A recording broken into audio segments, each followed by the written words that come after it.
As I drove down the winding road that led to my family's old mansion, I couldn't shake the feeling of dread pooling in my stomach.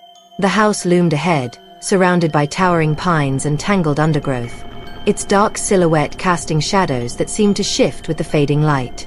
It felt strange to be here alone, stepping into a place that was both familiar and entirely foreign.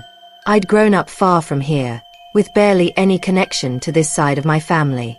All I'd inherited from the Sanders name were a few vague memories and this house, a legacy wrapped in silence. I parked in front of the mansion, taking in its grandeur. The house was enormous, 3 stories tall with tall, narrow windows and heavy stone walls that had aged under layers of moss and ivy. The property was isolated, miles away from the nearest town, and I couldn't help but feel a chill as I stepped out of the car and heard the quiet press down around me. Inside, the air was thick with dust and the faint scent of old wood. It was almost as if the house had been waiting for someone to breathe life back into it. I set my bags down in the entryway, taking in the grand staircase, the dark wood paneling, and the walls lined with portraits of my ancestors. Their stern faces watched me from the frames, eyes following me as I walked down the hallway, the silence pressing closer with each step. The first night was uneasy. The house seemed to groan as it settled, the wind whispering through cracks in the windows. In the dark, shadows played tricks on my eyes, turning familiar shapes into something almost alive. I tried to convince myself that it was just the unfamiliar surroundings, the strangeness of this old place, but the feeling persisted, a sense that I wasn't entirely alone. I could swear I heard whispers, faint murmurs that seemed to come from somewhere deep within the house. But each time I listened closer, the sounds would fade, leaving only the silence. Maybe it was my imagination, fed by the isolation and the tension of stepping into a life I knew nothing about. On the second day, I began exploring the house more thoroughly. I wandered through rooms layered with dust and history, ornate sitting rooms with velvet-covered chairs, a library lined with books bound in cracked leather, a music room where an old grand piano stood, untouched and silent. In every room, I could feel the weight of my family's past pressing down on me. I didn't know much about the Sanders family. My mother had always been quiet about them, sharing only fragments of stories that hinted at old wealth, influence, and some dark secret buried in our past. As I walked through the halls, that feeling of being watched grew stronger. I kept glancing over my shoulder, half expecting to see someone standing behind me. But each time I turned, there was only the emptiness, the shadows dancing along the walls. I finally came across the master bedroom, which looked untouched, as though someone had only just left. A thick layer of dust covered the vanity and dresser, but the bed was still made, the covers pulled tight. On the bedside table, I noticed an old leather-bound book, its cover worn with age. I picked it up, running my fingers over the faded gold lettering. It looked like a diary. A strange thrill ran through me as I opened it, flipping through the pages. The handwriting was small, precise, with ink that had faded over time. It was dated decades ago, belonging to someone from a time I could hardly imagine. My grandmother, perhaps? As I began reading, a few sentences caught my eye. There are things this family has kept hidden, things too terrible to speak of. Sometimes I hear them at night, the voices that drift through these walls, reminding me of the lives that have been taken, the lives forgotten. I felt a chill. I shut the book quickly, my heart racing. The words felt like a warning, as though she'd written them for someone, maybe even for me. But what could they mean? Lives taken? Forgotten? I looked around the room, feeling the walls close in, the house somehow heavier than it had been before. I didn't know what those words meant, but I had a feeling that my grandmother had left this behind for a reason. And somehow, I couldn't shake the feeling that whatever secret she'd kept was still here, waiting. As night fell, I lay awake in the unfamiliar bed, listening to the creaks and whispers of the old house. Part of me wanted to leave, to escape the suffocating silence that pressed down on me. But another part, stronger and more insistent, told me I couldn't. Something kept me here, something I couldn't name. I was beginning to realize that whatever haunted this house wasn't just a part of my family's past. It was part of mine too. The next morning, I couldn't shake the memory of the strange entry I'd read the night before. I kept thinking about the words written in that diary, the mention of lives taken and lives forgotten. The words seemed to cling to me, heavy and dark, filling the empty halls of the mansion with questions. I made myself a cup of coffee, trying to shake the unease that had settled over me. But my curiosity grew stronger with each sip, pulling me back to the bedside table where I'd found the journal. I needed to know what else was in there, what other secrets my grandmother might have left behind. Sitting down on the edge of the bed, I opened the journal again, letting the pages fall open to another entry. The whispers come at night, filling the house like the sound of rain. I cannot sleep for the guilt, for the weight of the secrets we hold. They are buried deep, but I feel them clawing to the surface, hungry for justice. I felt a shiver run down my spine. The more I read, the clearer it became that my grandmother had been haunted by something tied to this house and to our family. Each entry hinted at a darkness beneath the surface, a knowledge that seemed to have driven her into a kind of isolation, as if she'd needed to hide herself from the rest of the world. As I read on, I began to notice certain names repeated throughout the journal. Names I didn't recognize, but that seemed to be connected to the town nearby. There were brief notes beside each name, hints of a story that had been left unfinished, gone without a trace, left the town, disappeared last summer. They were people who had vanished, people she seemed to remember, but who were no longer a part of the town's history. What haunted me most were the phrases she used to describe them. Words like lost souls and forgotten lives filled the pages, hinting at a tragedy I couldn't yet understand. One entry stood out from the rest, written in rushed, shaky handwriting, almost as if she'd been in a hurry to record her thoughts. I can't escape them. Every night, I hear their cries. I know I should leave, but I can't bear the thought of abandoning them. They deserve peace, and until they find it, I am bound to this place. Her words left me breathless. It felt like she had been confessing something, a need to bear witness to something that no one else had seen. But what was it? And why had she felt responsible? Unable to shake my curiosity, I decided to venture into the town that afternoon, hoping to find some answers. Maybe someone in the town would remember her, or perhaps they'd remember the names I'd found in the journal. I had a faint hope that someone could tell me more about the life she'd led, the legacy she'd left behind in this isolated house. The town itself was small and quiet, its streets lined with old shops and diners that seemed untouched by time. As I walked through the town square, I felt a few curious stares from the townspeople, though most looked away as soon as our eyes met.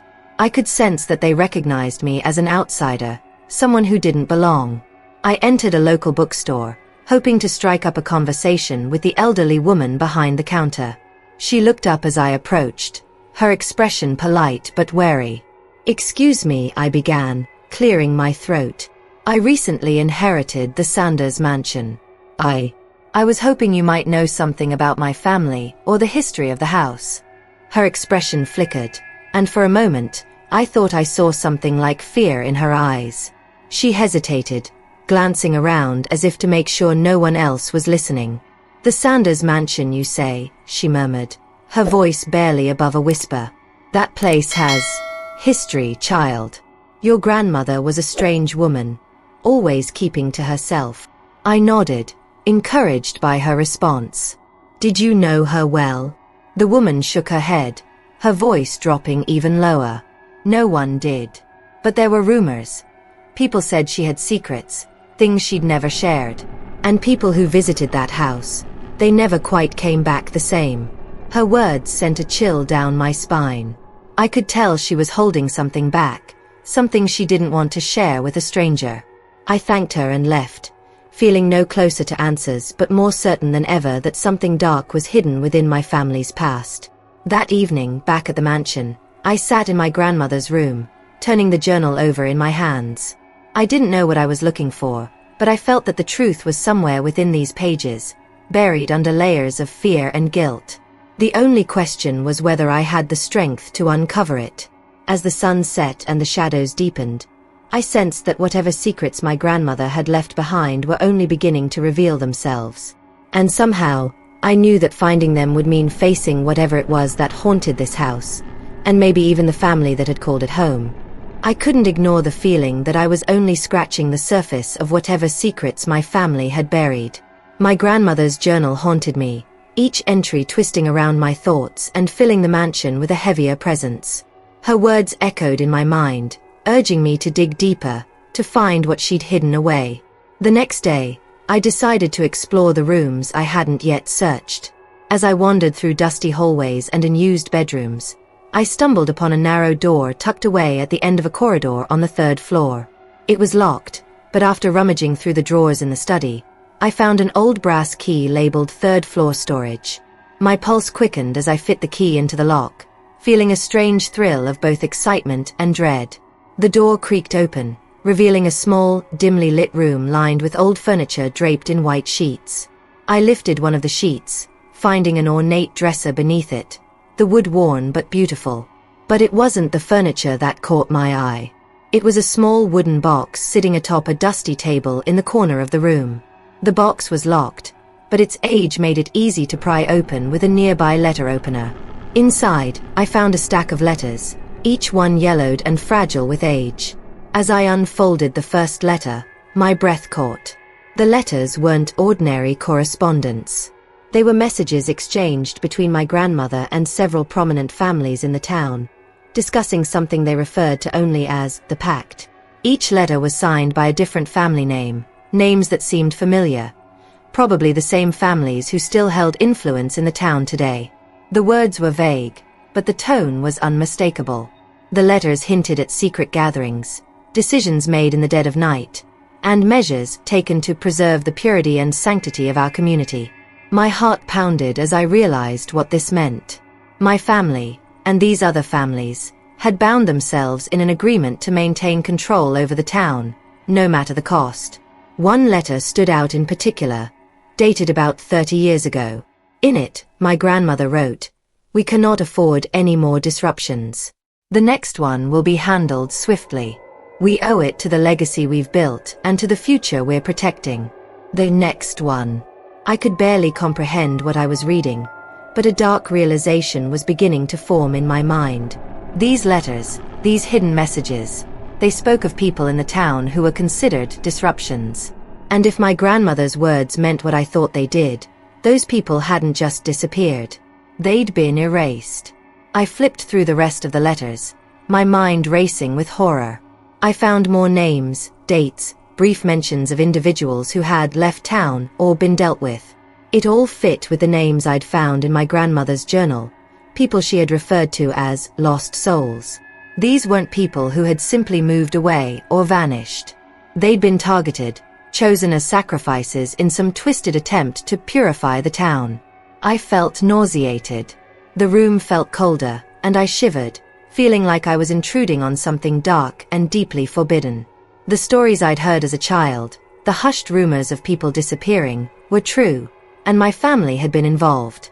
In the silence of the room, I felt a weight pressing down on me, as if I'd awakened something that had lain dormant for too long.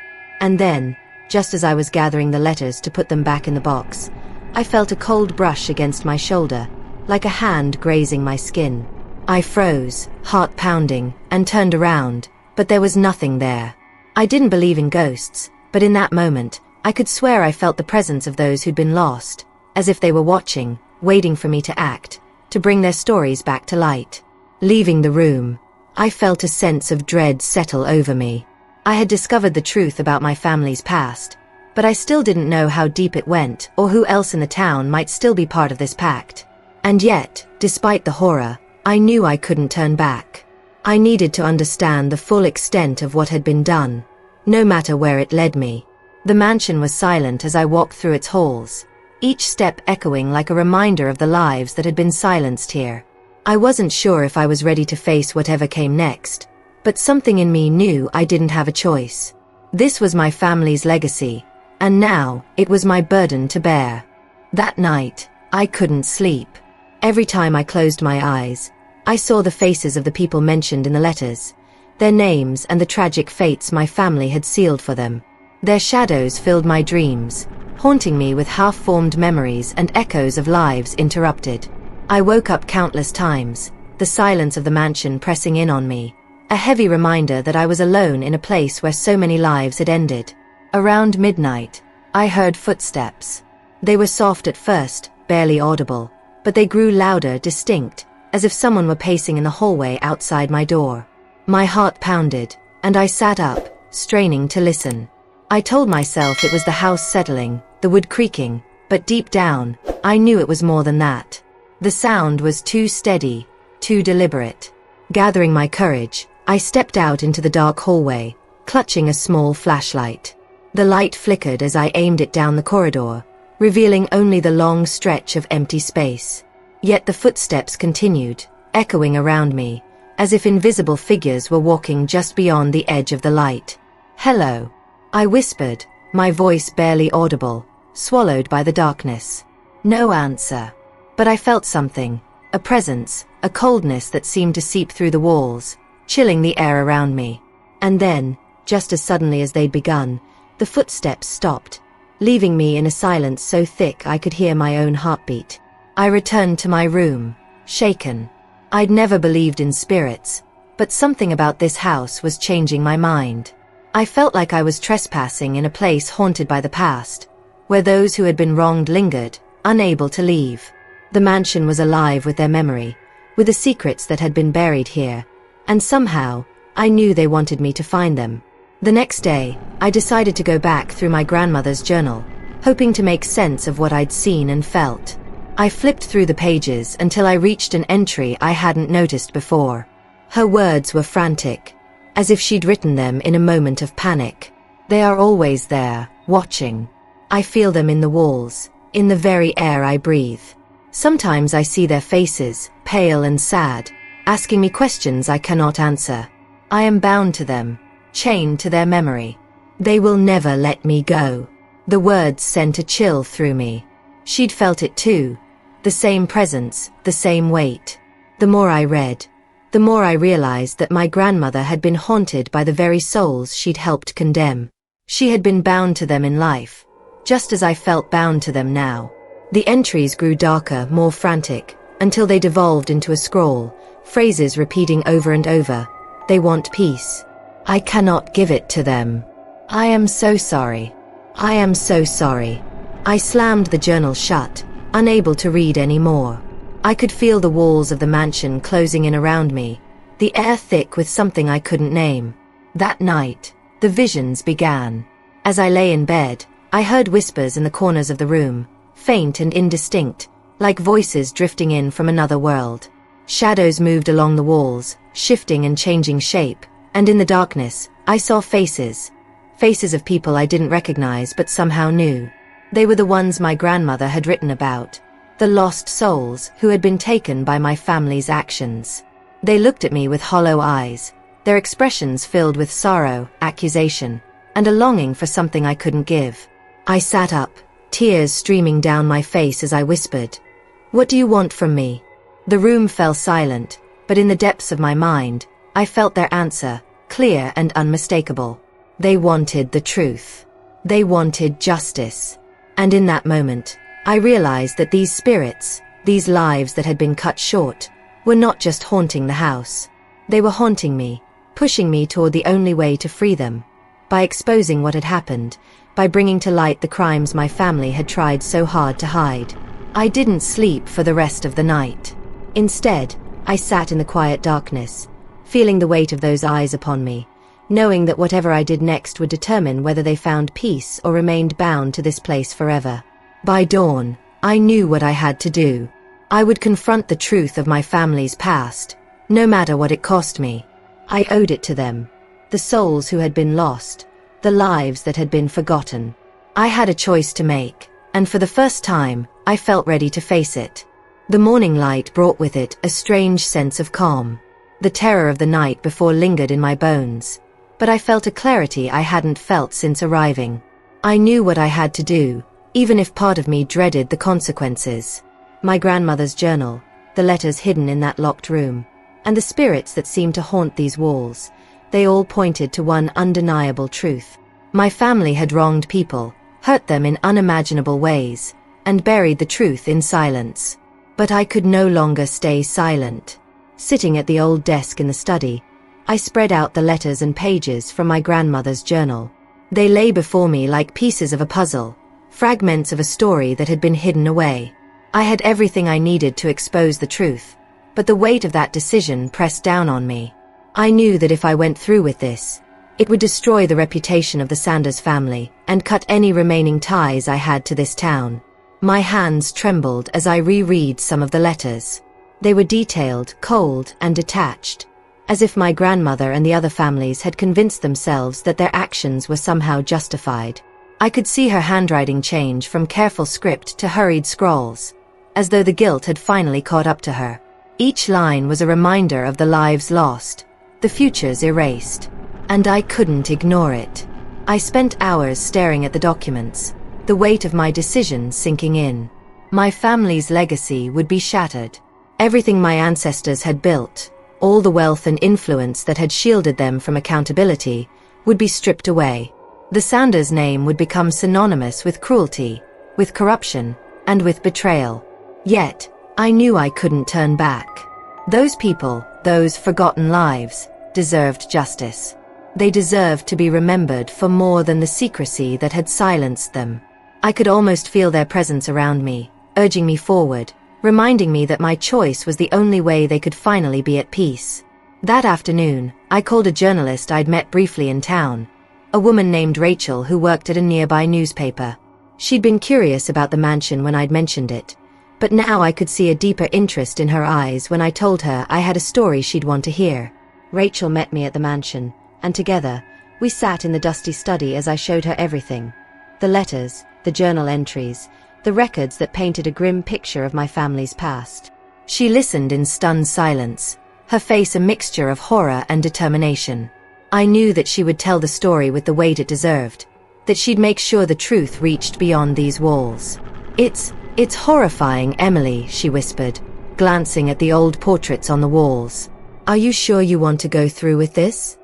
I took a deep breath, feeling a pang of fear, but also a sense of resolve. Yes, they deserve justice. And I can't live with myself if I leave this place knowing what I know. Rachel nodded, and we began sorting through the papers, organizing them to fit into a narrative that would shake the town to its core. I felt like a weight was being lifted, even as I knew that my decision would cost me whatever was left of my family's honor. That night, I walked through the mansion one last time. The rooms felt lighter, the air less oppressive, as if the house itself had been holding its breath, waiting for someone to uncover its secrets. As I wandered through the empty halls, I could almost feel the presence of those I'd read about, the people who had been wronged and silenced. But this time, their gaze felt different. Softer, almost grateful. Standing by the front door, I turned and took in the mansion one last time, feeling a strange peace settle over me. This house had once been a symbol of wealth and power, but now, to me, it was simply a place where too many lives had been taken, too many stories erased. I knew I couldn't stay here any longer. As I walked out the door and into the open air, I felt as though I were leaving behind more than just a house. I was leaving behind the weight of my family's sins, the guilt that had haunted this place for decades. I had done what I came here to do, and finally, I could let it go. The story broke in the newspaper a week later, and it spread through the town like wildfire. Rachel's article left no detail hidden, exposing the pact between my family and the other influential families who had ruled this town for generations. The story painted a picture of corruption, of lives sacrificed in the name of power and control. The response was swift and unforgiving. People in town turned on the families involved, the shockwaves rippling through every part of the community. A handful of local leaders resigned in disgrace, others distanced themselves from their families, and the once respected name of Sanders became a symbol of shame. I knew I'd done the right thing, but it felt hollow watching the fallout, seeing my family's name dragged through the mud. Even so, I didn't regret it. On my final day at the mansion, I walked through each room one last time. The house felt different now. Empty, yes, but also lighter, as though a weight had finally been lifted. There were no whispers, no cold shadows lurking in the corners. I had freed the house from the secrets that had bound it, and in turn, freed myself from the legacy I'd inherited. In the study, I placed my grandmother's journal back on the dusty shelf where I'd first found it. I felt a strange sense of closure as I did, as though she, too, had been waiting for this moment. Maybe she had known, deep down, that someone would come along one day to finish what she couldn't. Before leaving, I stood by the front door, taking in the mansion one last time. The air felt still, peaceful, and I could almost sense the presence of those I had fought for, the forgotten lives who'd haunted this place, now finally at rest. I felt a faint warmth, like a gentle acknowledgement, as though they were grateful, ready to move on. With a final breath, I closed the door, stepping into the daylight and away from the darkness of my family's past. I didn't know where I would go next or what my life would look like now, but I felt free in a way I hadn't thought possible. I was no longer tied to the sins of my family, no longer haunted by secrets that weren't mine to keep. As I walked away from the mansion, I knew I would carry the memory of this place with me. The pain, the loss, and the weight of truth would stay with me, but so would the peace I'd finally found. I'd given those forgotten lives a voice, a place in history, and with that, I'd begun to write my own story, one free from shadows, one that was finally mine.